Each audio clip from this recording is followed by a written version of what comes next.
नमस्कार दोस्तों, आज की वीडियो में हम बात करने वाले हैं आयरन डोम के बारे में कि आयरन डोम कैसे काम करता है। साथ ही साथ हम इजराइल के सबसे खतरनाक air defence system spider, medium range, short range और लॉन्ग रेंज के बारे में भी बात करेंगे। साथ ही साथ हम इजराइल के डेविड स्लिंग और एरो जैसे खतरनाक एयर डिफेंस सिस्टम के बारे में भी बात करने वाले हैं।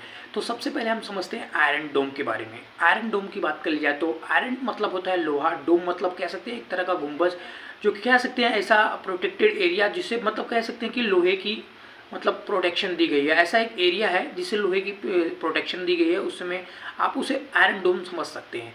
अब बात करते हैं आयरन डोम की कि आयरन डोम का पहला ट्रायल कब किया गया था। दरअसल आयरन डोम का जो पहला ट्रायल था 2011 में किया गया था। जैसे ही यह इसराइल के बॉर्डर पे लगाया गया था तो ये क्या किया था कि हमास से जो रॉकेट आते हैं उन्हें इंटरसेप्ट करके मार दिया था। तो कह सकते हैं यह बहुत ही सक्सेसफुली तरीके से जितने भी रॉकेट थे सबको न्यूट्रलाइज कर दिया था। और बात कर लीजिए आयरन डोम की, तो आयरन डोम ये सिस्टम बहुत ही ज़बरदस्त सिस्टम है जो कि इसराइल का सबसे खतरनाक आयरन डोम सिस्टम को कहा जाता है। अब बात कर लेते हैं कि ये आयरन डोम काम कैसे करता है। बेसिकली बात कर लीजिए आयरन डोम की, तो आयरन डोम काम करता है, इसका 3 स्टेप में इसका तीनों प्रोसेस होते हैं। मतलब कह सकते हैं पहले जो इसका जो फेस होता है वो उसका रडार होता है, और दूसरे में इसका कंट्रोल यूनिट, और तीसरे में इसका लॉन्चर यूनिट आता है। तो बात कर लेते हैं पहले यूनिट के बारे में। पहले यूनिट का काम होता है रडार। रडार का काम होता है दरअसल कि किसी भी ऑन ऑब्जेक्ट ऑथोराइज कोई भी ऑब्जेक्ट आता है आपकी सीमा में तो उसे ट्रैक करना। यानी कि बस रडार का काम ये है कि कोई ऑब्जेक्ट आ रहा है, कोई मिसाइल आ रही है, कोई रॉकेट आ रहा है, तो उसका काम ये होता है कि वो उसे ट्रैक करता है, और वो ट्रैक करने के बाद वो जो इन्फॉर्मेशन है कंट्रोल यूनिट के पास दे देता है। कंट्रोल यूनिट में पूरी टीम होती है जो कि कह सकते हैं लगातार किसी चीज़ की मॉनिटर की जाती है। जैसे आप किसी जगह पे कैमरा लगा देते हैं तो कैमरे का एक पॉइंट होता है जहाँ से आप कंट्रोल करते हैं पूरे कैमरे को। वैसे ही सेम एज इट इज़ होता है कह सकते हैं रडार। रडार भी कुछ ऐसे ही मॉनिटर किया जाता है। जैसे आप कैमरे को एक कंट्रोल रूम से कंट्रोल करते हैं, वैसे ही रडार को एक कंट्रोल रूम दिया जाता है जहाँ से उसे कंट्रोल किया जाता है कि ये रडार में कौन कौन सा ऑब्जेक्ट आ रहा है। कोई फाइटर जेट है या कह सकते कोई मिसाइल है, कोई सस्पिशियस चीज़ है, तो उसे यहाँ से ही कंट्रोल किया जाता है। कंट्रोल रूम का काम ये नहीं होता बस देखना, उसका काम होता है कि इस चीज़ को एनालाइज करना कि वो जो ऑब्जेक्ट आ रहा है उसकी स्पीड क्या है, वह कौन सी मतलब कैटेगरी का है, या फाइटर प्लेन है, या कह सकते हैं कि वह कोई रॉकेट है, और कह सकते हैं उसकी स्पीड क्या है और वो कौन से डायरेक्शन में जाएगा। तो ये सब पूरी जो इन्फॉर्मेशन होती है कंट्रोल यूनिट से ही मिलती है या कंट्रोल रूम में ही होता है। कंट्रोल यूनिट ही डिसाइड करता है कि किसे मारना है किसे नहीं मारना है। अब कंट्रोल यूनिट में भी 2 टाइप की कैटेगरी होती है। अब कंट्रोल यूनिट में आयरन डोम की बात कर ली जाए तो आयरन डोम में 2 कैटेगरी होती है। कैटेगरी की बात कर ली जाए तो एक में ऑटोमेटिक आता है, दूसरे में आता है मैनुअल मोड। ऑटोमेटिक मोड में ऐसा होता है कि मतलब कंट्रोल रूम में ये इन्फॉर्मेशन होती है, साथ ही साथ अगर कोई भी सस्पिशियस ऑब्जेक्ट अगर आपके ऊपर हमला किया जाता है, इसराइल के ऊपर हमला किया जाता है, तो कंट्रोल यूनिट ऑटोमेटिक सिस्टम में ऑटोमेटिकली उसको इंटरसेप्ट कर लेता है और लॉन्चर के थ्रू मार के गिरा देता है। ये तो हो गया ऑटोमेटिक सिस्टम। लेकिन मैनुअल सिस्टम में ऐसा नहीं होता। मैनुअल सिस्टम में क्या हुआ था, मैनुअली उसे मारना पड़ता है कि हाँ, कभी कभी क्या होता है कि इसराइल में कि कभी कभी ऐसा भी होता है कि जो मिसाइल गाजा पट्टी से मारी गई है वो अनप्रोटेक्टेड एरिया में तो नहीं जाके गिर रही है जहाँ कोई जान का माल का कोई भी खतरा ना हो। ऐसे एरिया में गिर रही तो इसराइल को कोई फ़र्क नहीं पड़ता, क्योंकि इसराइल की बहुत सारी जो ज़मीन है पथरीली है, वहाँ पे कुछ है नहीं। तो ऐसे में वहाँ पे अगर रॉकेट गिरता है तो उससे कोई खतरा नहीं होता। तो ऐसे के लिए इसराइल मैनुअल मोड का इस्तेमाल करता है। हालांकि ऑटोमेटिक मोड में अगर ऑब्जेक्ट है, मतलब कह सकते हैं कहीं भी गिर रहा है तो उसे इंटरसेप्ट करके मार दिया जाता है। ये ऑटोमेटिक मोड में होता है। तो एक बार मैनुअल मोड और ऑटोमेटिक मोड। और लॉन्चर के बारे में तो आप जानते हो, लॉन्चर से मार के जब कंट्रोल रूम से कमांड दिया जाता है तो लॉन्चर से मार के मिसाइल को गिरा दिया जाता है। ये तो हो गया कि नहीं, पूरा इसका सिस्टम हो गया कि यह कैसे काम करता है। हालांकि इसराइल का जो आयरन डोम सिस्टम है ये पूरा, ये जो मैंने पूरा आपको बताया, रडार, कंट्रोल यूनिट और लॉन्चर, तो ये सब जो सिस्टम होता है पूरा ये आता है आयरन डोम के अंदर। अभी आयरन डोम की रेंज की बात कर ली जाए तो 10 किलोमीटर तक उसकी मैक्सिमम रेंज है। मतलब कि 10 किलोमीटर तक किसी भी एरिया को इंटरसेप्ट कर लेता है। हालांकि 10 किलोमीटर से ज़्यादा है तो उसका रडार इंटरसेप्ट कर लेता है, बट कैसे मिसाइल उसे काउंटर नहीं कर सकती। तो इसका रेंज होता है 10 किलोमीटर तक ही होता है। अब सवाल ये उठता है कि ये कितना कैपेबल होता है। इसकी बात कैपेबिलिटी की बात कर ली जाए तो ये बहुत ही ज़्यादा कारगर होता है और इसे मूवेबल होता है, मतलब कि कह सकते हैं कहीं भी मूव किया जा सकता है, कह सकते हैं किसी भी गाड़ी में शिफ्ट करके उसे एक जगह से दूसरे जगह ले जाया जा सकता है, तो ये मूवेबल होता है। और सेकंड थिंग ये हुआ कि नहीं, अब ये मिसाइल जो है ये काम कैसे करती है पूरा सिस्टम, और इतनी एक्यूरेसी के साथ कैसे किसी भी मिसाइल को मार देती है, क्योंकि आपने और भी एयर डिफेंस सिस्टम देखे होंगे जो कि कह सकते हैं इसके तुलना में बहुत ही कम कारगर होते हैं। तो आयरन डोम इतना कारगर कैसे हुआ, तो बात कर लेते हैं कि गाजा हमास और गाजा पट्टी से जब मिसाइलें मारी जाती हैं, गाजा पट्टी से अगर कोई मिसाइल मारी गई, यानी अनफॉर्चुनेटली कोई मिसाइल अगर मारा जाता है, तो गाजा पट्टी की मिसाइलों की खासियत ये होती है कि वो अनगाइडेड मिसाइल होती है, मतलब रॉकेट जो आपने रॉकेट का आप दिवाली में इस्तेमाल करते हो सेम एज इट इज़ वैसे ही होती है, मतलब कोई भरोसा नहीं था कब कहाँ जाके गिरेंगी। तो उनका कॉन्सेप्ट ये होता है कि ये ज़्यादा से ज़्यादा इसराइल के एरिया में जाके गिरे और वो नहीं फ़र्क पड़ता कि कहाँ पे गिरे। तो लेकिन जैसा इसराइल की बात कर लिया तो इसराइल को हर एक रॉकेट को देखना पड़ता है कि हमारे ऊपर जो हमला हुआ है वो हमारा ज़्यादा इससे क्षतिग्रस्त तो नहीं हुआ, या कह सकते हैं कोई ऐसे एरिया में तो नहीं गया जहाँ पे हमें ह्यूमन की कैजुअलिटी हो। तो ये ऐसे एरिया में ये सब चीज़ें देखी जाती हैं इसराइल के द्वारा।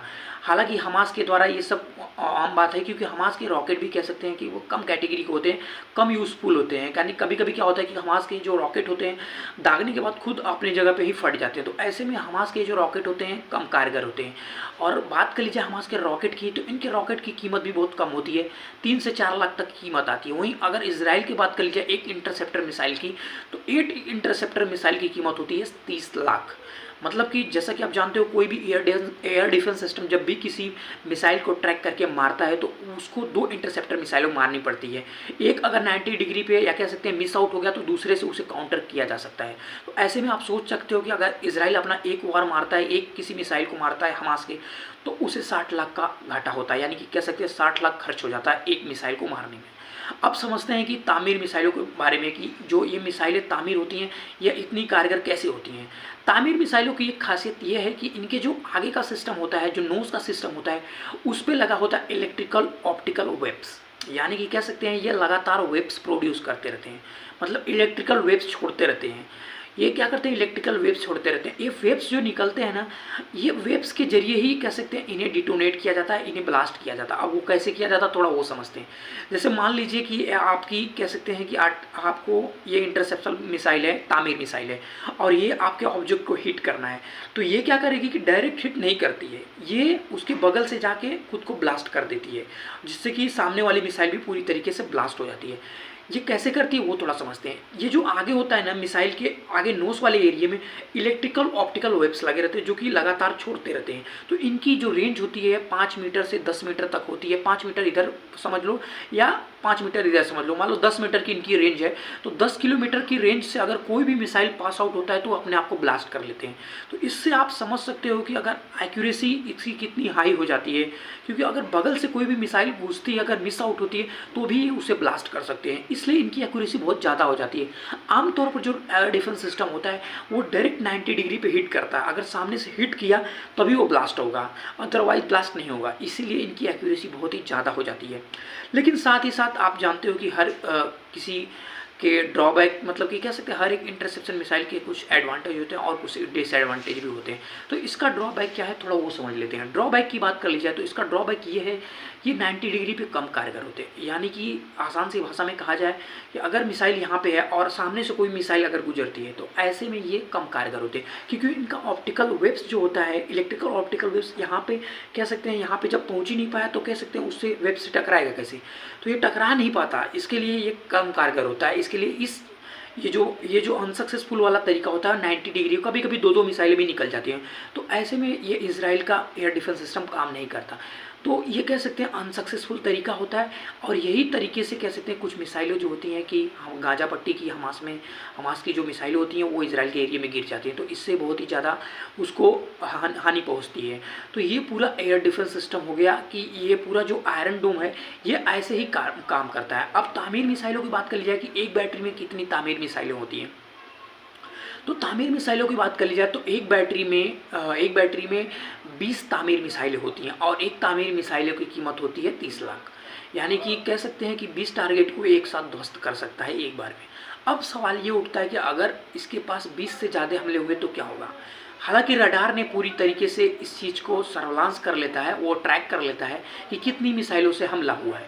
तो जैसे ही रडार ट्रैक करता है, कंट्रोल रूम को इन्फॉर्मेशन दे दिया जाता है। तो कंट्रोल रूम में और भी जो बैटरी बगल में जो आयरन डोम सिस्टम लगा है, तो वो वहाँ से मिसाइल लॉन्च करके उसे डिस्ट्रॉय कर देते हैं। लेकिन कभी कभी क्या होता है कि हमास मल्टीपल टारगेट मारता है, मतलब कह सकते हैं मल्टीपल लॉन्च करता है, मतलब मल्टीपल रॉकेट मार देता है एक साथ में, मतलब 1000 1500 ऐसे मार दिया।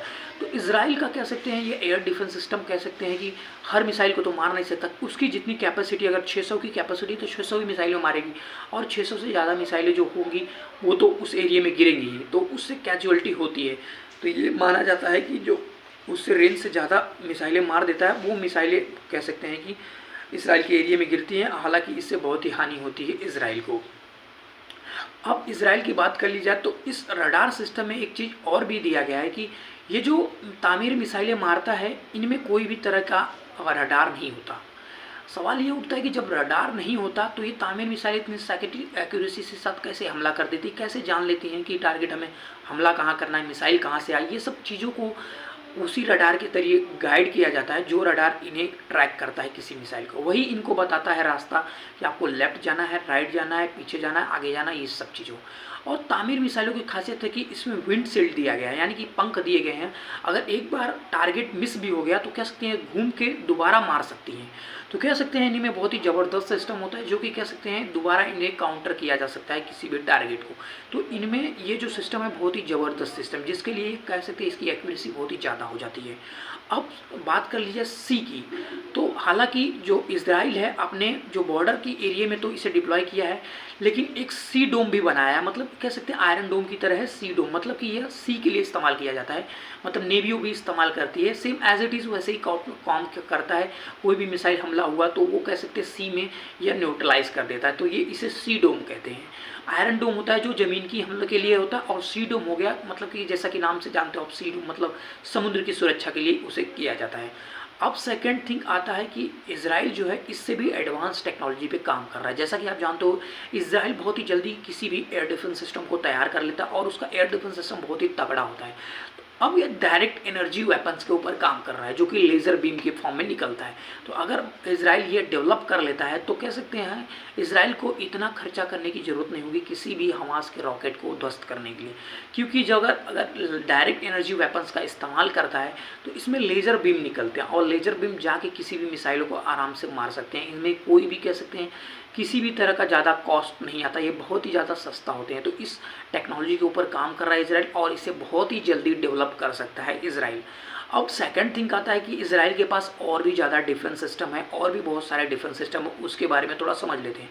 हालांकि इजराइल के पास तीन चार और भी एयर डिफेंस सिस्टम है, जिसमें कह सकते हैं स्पाइडर मीडियम रेंज आता है, स्पाइडर शॉर्ट रेंज आता है। स्पाइडर शॉर्ट रेंज की बात कर ली जाए तो इसकी जो रेंज होती है 50 किलोमीटर तक होती है, नहीं सॉरी, इसकी जो रेंज होती है 30 किलोमीटर तक होती है। आयरन डोम की रेंज मैंने 10 किलोमीटर बताया, और स्पाइडर जो एसआर होता है मतलब कि शॉर्ट रेंज का जो होता है उसकी रेंज होती है 30 किलोमीटर तक। और वही मीडियम रेंज की बात कर ली जाए, स्पाइडर मीडियम रेंज की, तो उसकी रेंज होती है 50 किलोमीटर तक। और तीसरा आता है डेविड स्लिंग। डेविड स्लिंग की रेंज की बात करिए तो 160 किलोमीटर तक होती है।